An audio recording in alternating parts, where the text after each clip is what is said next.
4 true stories of prison horror. The lights never turned off again in San Quentin. Story 1, submitted by Marcus L. from San Francisco, California. I never meant to stay long in San Quentin.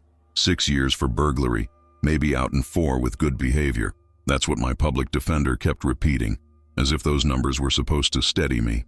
But time works different when everything around you hums with fluorescent light and you can never quite tell if you're awake or dreaming. People think prison is all noise, shouting, steel doors, boots. And sure, there's plenty of that. But what I remember most is the hum, a constant throat-deep vibration coming from the overhead lights, like the building itself was trying to whisper something through the wiring. When it first happened, I was 3 months in, still the new guy, still trying to figure out who to nod to, who to avoid, who might stab you for a packet of ramen. My cellmate, Wilson, was a quiet, jittery guy who'd been locked up longer than I'd been alive. He kept to himself, kept his bed neat, kept a little notebook he never let out of his sight. He didn't talk much, but he said one thing to me on my first night that stuck like a splinter under skin. "Lights'll get to you," he muttered as we lay on our bunks. "Just don't look too long." I thought he meant the brightness, or the lack of darkness. I had no idea. The night the lights first stayed on, it was after lockdown. Normally they dim a little, not fully off, but low enough that your brain can pretend it's nighttime. But that night, they flickered violently for about 30 seconds, buzzing louder than I'd ever heard. Then they blazed back to full brightness, and stayed that way. "Transformer blew again," someone down the tier yelled. "Great, no sleep tonight." Everyone groaned. Techs usually fixed it within an hour. Nobody liked being under the fluorescent sun. Your head pounds, your thoughts feel too loud, but you deal. Except the hour passed. Then 2, then 3. By 3 a.m., men were shouting down the tier for guards, begging for earplugs, blankets over their heads, anything. But the guards didn't respond. Not with their usual irritated, half-threatening tone. They didn't respond at all. I didn't notice the silence at first. It crept up on me. There's always something: footsteps, radio chatter, keys. But the only sound was the hum from above, and under it maybe something else, a pulsing, almost like breathing. Wilson sat up on his bunk, shaking hard enough that the metal frame clattered. "No," he whispered. "Not again." I asked him what he meant, but he just pressed his palms over his ears and rocked.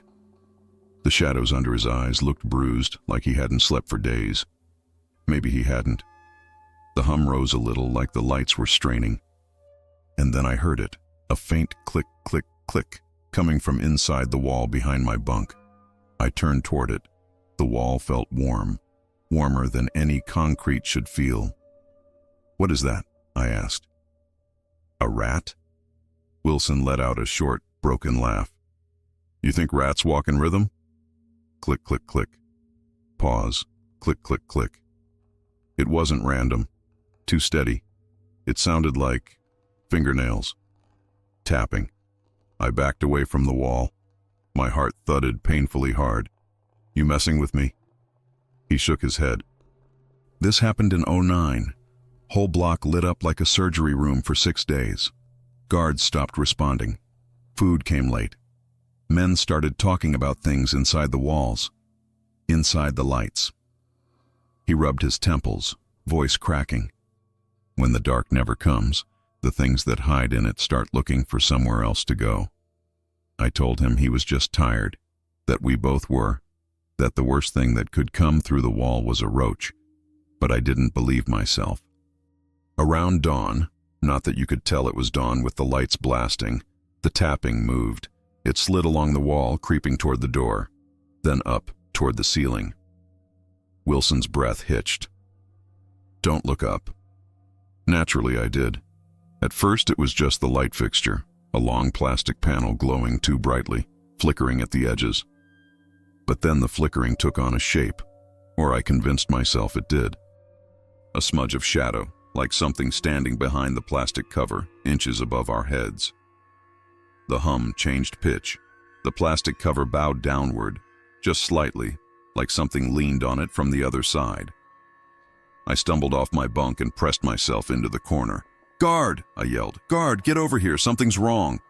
No footsteps, no keys, no voices, just the hum. The bowed plastic quivered, then snapped back into place as if whatever pressed against it moved away. Wilson was shaking violently.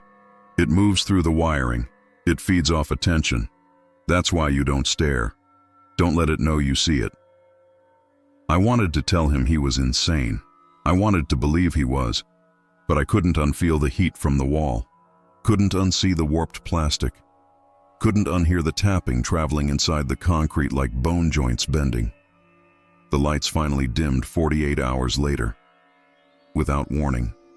Without explanation. Guards returned to normal as if nothing had happened. Breakfast was served exactly on schedule, and nobody mentioned the outage. The warden claimed it was routine electrical maintenance. The same phrase they used after the '09 incident, but the men on the tier were different. Some refused to sleep near the walls. Some stuffed towels under their doors to block the hallway lights. Nobody talked about the shapes they'd seen, or thought they'd seen, behind the fixtures. Not openly. Wilson lasted another month before he was transferred to solitary for behavioral issues. I never saw him again, but I still hear it sometimes, even now, years after release, when I'm lying in bed in my apartment in San Francisco, staring at the dark ceiling. A faint clicking in the drywall. A barely audible hum in the wiring. I keep the lights off at night. Always. Because Wilson was right about one thing. When the darkness couldn't reach us in San Quentin, something else did. And I think it followed me home. It's just waiting for another night when the lights won't turn off. Story 2. Submitted by Raymond Ray, H. from Stockton, California. I never told my daughter the real reason I don't drive at night anymore. She thinks it's my age, or the cataracts my doctor keeps nagging me about. But the truth has nothing to do with my eyes and everything to do with what I saw in the adjustment center at San Quentin. What everyone said was just a power issue, even though we all knew better. I was a guard there for 18 years. Not proud of it, not ashamed. Just a job that paid steady, with dental. You see things in a place like that. You learn to file them away. The screaming, the blood, the quiet confessions from men who knew they'd never see real sky again. You'd think after all that, nothing would get under your skin. But the night the lights jammed on in the AC, the prison changed shape around us. It was early November, just after midnight count. The fog outside was thick enough to drink, and colder than usual. I remember because the windows in the hallway were sweating like they were alive. My shift partner, a kid named Alvarez, kept checking them, wiping the glass with his sleeve like it mattered. The AC is where they keep the high-risk guys. Segregation, protective custody, death row overflow, you name it. It's a place with its own pulse. The men there don't talk much. Some don't talk at all. They stare through you like they're looking at something behind you. We were halfway down the tier when every fluorescent light above us surged, buzzing so loud I winced. Then they locked into full brightness, like someone had dragged the sun indoors. No flicker, no dimming. Just a hard, white glare that burned the edges of everything. "Not again," Alvarez muttered. "Did they say anything at briefing?" "No," I said, but my mouth went dry. The last time this happened, back in 14, it took 5 days to fix, and 2 inmates died of dehydration because the water pump tripped with the power. I radioed control. Nothing but static. Alvarez tried his radio too. Static, then a low, dragging scrape, like something was moving across concrete. He looked at me, face pale.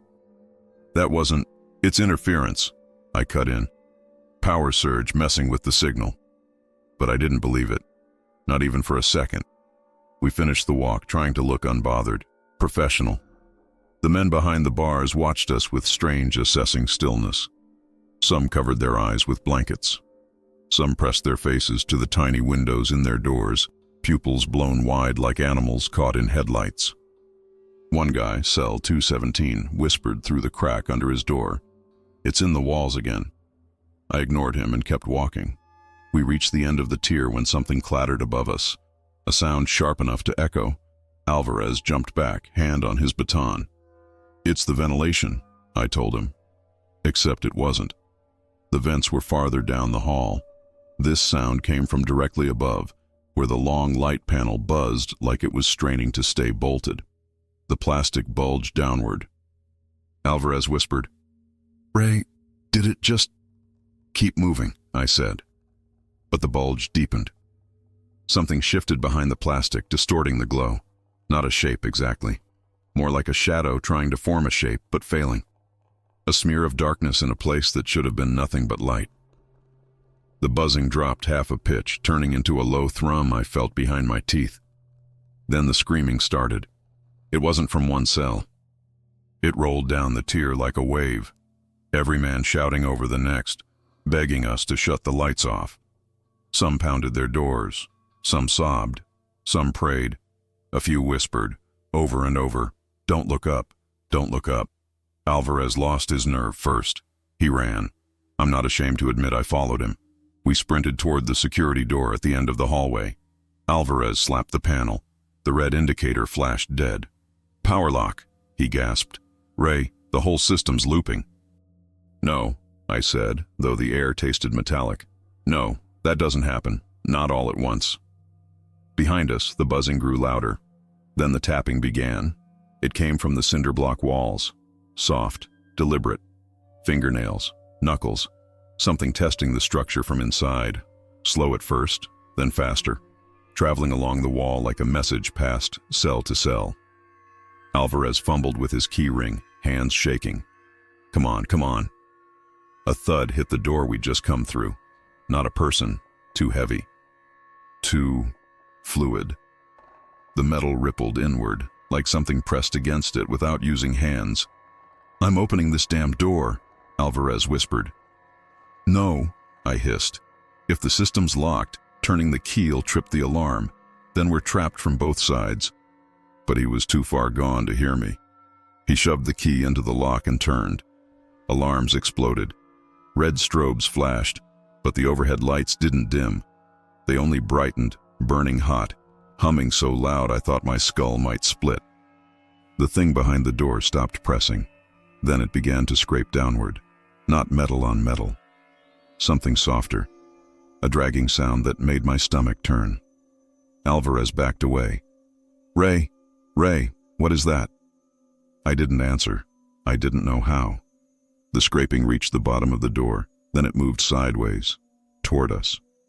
We had no weapons worth a damn, no backup, no functioning control room. Just that blistering white light and the sound of something inching its way along the steel. At the far end of the hallway, the light panel bulged again, hard enough to crack, and for a split second, through the splintered plastic, I saw an eye.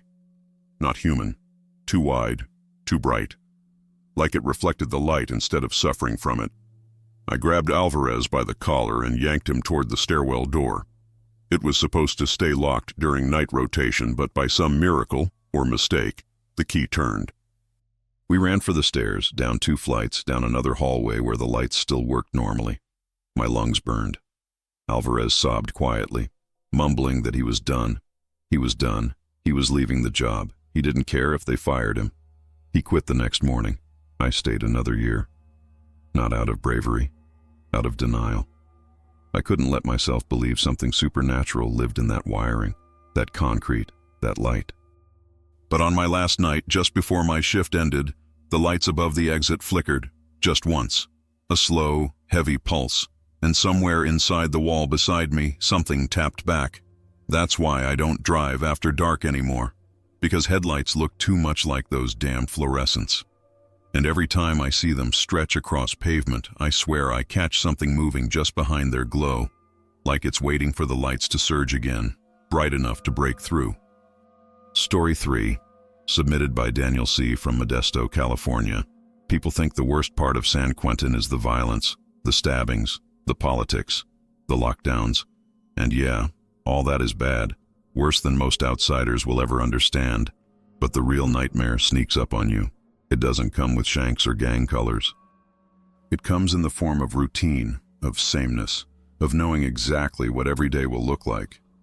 Until one night, the lights don't turn off, and the routine cracks open like a rotted tooth. I was in dorm block E when it happened. Not the oldest wing, not the newest either. A place where the paint peels in long strips and the vents cough dust when the heaters kick on. My bunk was near the back corner by the windows, though windows is generous. They were narrow slits of glass you couldn't fit a wrist through. At night, when the yard lights went out, you could sometimes see a slice of moonlight through them. Except that night, I didn't see the moon. Only white, unbroken glare. At first, I thought a guard had flipped the wrong switch, but the brightness had a strange buzzing intensity to it, a vibration that I felt deep in my jaw. Guys all around the dorm groaned, cursed, pulled sheets over their heads. Nobody complained too much, though. The lights glitched sometimes, usually only for an hour. But by 2 a.m., they still hadn't dimmed. Every surface gleamed like it had been polished, even the men. Sweat beaded on foreheads, pupils shrank, tempers rose. "Hey!" a lifer named Deacon shouted from the center row. "Guard! Anybody out there?" Nothing. The door to the hallway stayed shut. Too shut. Not even a passing shadow moved under the crack. A couple of guys started pacing. One cried quietly into his pillow. The brightness was so sterile, so ceaseless. It felt like being trapped in the inside of a dentist's lamp. The buzzing grew louder. Around 3:30, I noticed something was wrong with the far wall, the one behind the older bunks. At first, it was just a faint irregularity in the paint, a ripple I couldn't quite pin down. But then it moved, just slightly. A warped bulge, like the concrete itself, was breathing. I rubbed my eyes hard enough to see stars. No change. The wall pulsed again. A guy named Ferris saw it too. "Nah," he muttered. No, not this again." "Again?" I asked. He just backed away, shaking his head. Ferris was the kind of dude who never flinched at fights, never backed off when the bulldogs or sureños squared up. Seeing him scared put ice in my veins. The lights above us hissed. That's the only way I can describe it. A hot, pressurized hiss, like steam escaping from cracks in the fixtures. Then the clicking started, soft at first, like a beetle crawling in the heating ducts, then louder, sharp taps that traveled down the cinder block wall behind the bunks. Tap, tap, tap, tap, a rhythm, deliberate. Some guys froze, others panicked, throwing mattresses against the wall or dragging lockers across the floor to make a barrier. One man curled into a ball on the concrete, whispering a prayer on loop.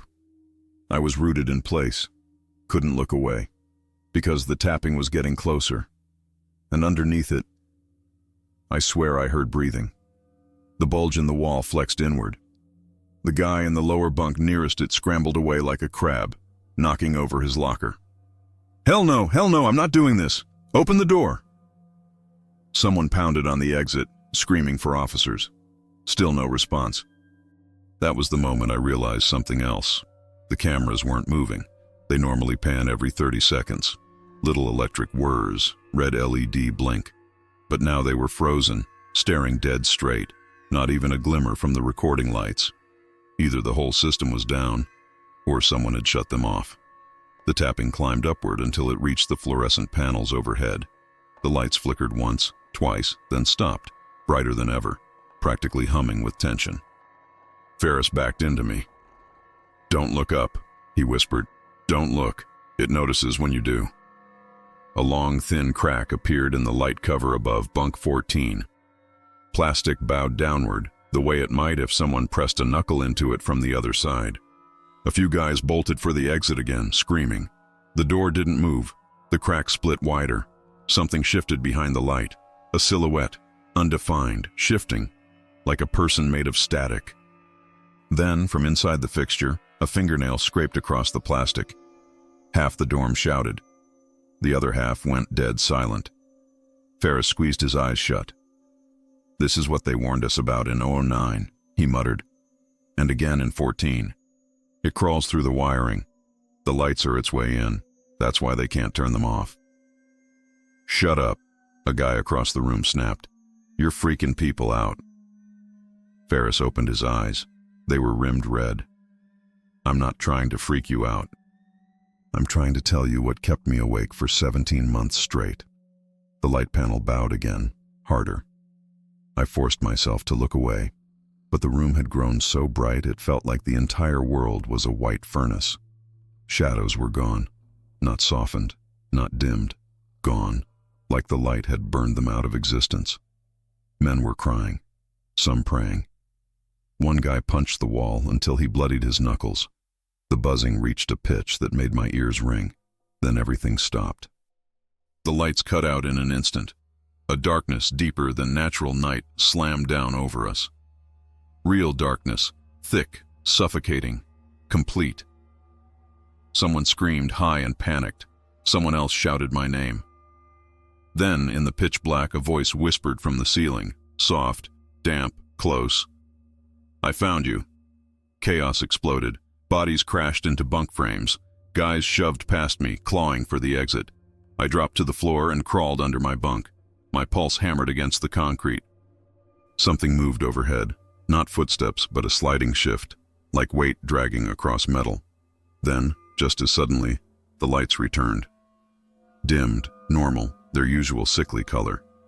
The cameras blinked awake. The door buzzed. A guard stepped in, annoyed, holding a clipboard. "What's with all the yelling?" he asked. The entire room erupted with shouts, men begging to be moved, men pointing at the wall, men demanding the guard check the lights. The guard just stared at us like we'd gone insane. I looked up at the fluorescent panels. The crack was gone. No sign of pressure, no warped plastic. Just ordinary prison lighting, humming softly. Too softly. The guard told us to settle down. Said nothing unusual had happened. Said the lights never malfunctioned on his board. He left. The door locked behind him. But before he did, he paused and glanced at the ceiling. Just for a second, like he heard something in the wiring. None of us slept for the next 3 nights. I still can't sleep if the room is too bright, and if a light ever flickers, even once, I feel my chest tighten, waiting for that soft tapping in the walls. The whisper I still hear sometimes, right before the bulb stabilizes, "I found you." Story 4, submitted by Elijah M. from Bakersfield, California. I wasn't supposed to be in San Quentin longer than a week. That's what the county deputy told me when they loaded us onto the transport bus. Just a temporary hold while they sorted paperwork for my transfer downstate. I kept telling myself I could survive anything for a week. Turns out, a week is enough to ruin your sense of darkness forever. They put me in North Block, upper tier. You could see the bay if you pressed your face to the bars just right. A narrow slice of water framed by razor wire. The first day was loud, chaotic, constant movement. The second was quieter. By the third, I'd adjusted to the rhythm of the place. Count, chow, yard, count again, lights out. But on the 4th night, the routine snapped. Lights out came at the usual time, except the lights didn't go out. They flickered, buzzed, then blazed full force, harsh and icy, washing the cells in a white so unforgiving it felt like standing inside a hospital corridor. A couple guys yelled down the tier, asking if maintenance messed up again. Someone banged a cup on the bars. Normally a CO would shout back, "Tell us to shut the hell up." But that night, nothing answered. No boots, no keys, no radio crackle. Just the electric hum. My cellmate Briggs, a 40-something guy with tattoos like cracked leather, sat up on his bunk.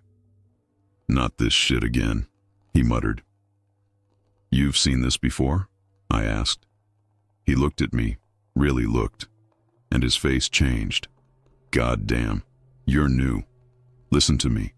Don't stare at the lights. Don't touch the walls. And if you hear anything, you ignore it. Understand?" I tried to ask what he meant, but he shushed me so sharply it was almost a hiss. The buzzing overhead deepened. The lights swelled brighter. Shadows disappeared entirely, like the light had erased them. Everything looked flat and colorless. Then came the first click, a tiny, precise sound from inside the wall behind my bunk. I froze. Click, click, click, click, click. Slow, deliberate tapping, like a fingernail drumming on hollow wood. But the walls weren't hollow, they were solid concrete, and the tapping came from deep inside them. "What is that?" I whispered. Briggs didn't look up, didn't move. "Ignore it." But the clicking grew louder and closer. I backed away from the wall. My pulse hammered so hard it made the room vibrate. "Briggs, it's moving." I said ignore it. Easy for him to say. It wasn't crawling toward his bunk. The clicking reached the edge of the wall and then, impossibly, began climbing upward toward the ceiling fixture. The fluorescent panel flickered, then steadied, then flickered again. The hum changed pitch, and then the plastic cover bowed inward. I don't know how else to describe it. Something pressed against it from the inside. Not a hand. Nothing so clear. More like a shape trying to remember what a hand looked like. Briggs clenched his jaw. "Don't look at it." "I'm not," I whispered, even as my eyes stayed locked on the swelling plastic. The panel flexed again, then again. The screws holding it up rattled, vibrating like loose teeth. Then, a faint scraping, like a nail dragging across the underside of the fixture. My breath caught. The hallway outside erupted with shouting. Men screaming down the tiers, somebody pounding on their bars. It rolled down the block in a wave of panic. "No lights!" someone screamed. "Turn off the fucking lights!" Another voice, higher, broken, yelled, "It's in the ceiling!" Briggs stood and pulled me back toward the center of the cell. "Do not stand under it." "What is it?" I asked. His eyes stayed fixed on the back wall. "Something that shouldn't be in a place this bright." That made no sense. None of this did. The tapping moved overhead, sliding from our cell to the next. Men shouted. Something hit the floor. A locker clanged over. The plastic panel above the hallway flexed downward, as though whatever crawled behind it had shifted its weight. The lights flared so bright they turned the air white. Then everything went silent. The buzzing, the shouting, the scraping. All of it cut off at the same instant, like someone pressed mute on the world. The lights snapped off. Total blackness dropped over us so completely I thought I'd gone blind. I reached for the bars instinctively, but Briggs grabbed my wrist and held tight. "Don't move," he whispered. "Not until they come back on." I heard something in the dark. Not tapping this time. Breathing. Slow. Measured. Like something was tasting the air. Close enough that I felt heat brush my cheek. I held my breath until my chest ached. Then, far down the tier, a single fluorescent panel flickered back to life. Dim. Weak. A sickly greenish light that barely touched the floor. Another panel sputtered on, then another. Ours stayed dark. Footsteps, not boots, but something softer, moved overhead, across the ceiling of our cell. The panel buzzed. The light tried to come back. Failed. Tried again. Something pressed down from above. The metal frame groaned inward, bending just slightly. Then the light snapped on. Nothing was on the ceiling. No bulge, no crack, no movement. Just a regular fluorescent fixture humming like it always had. The hallway lit fully. Men down the tier were shouting for medical, for the warden, for someone to explain what had happened. Guards finally appeared, yelling back that it was just a power outage, that we needed to calm the hell down.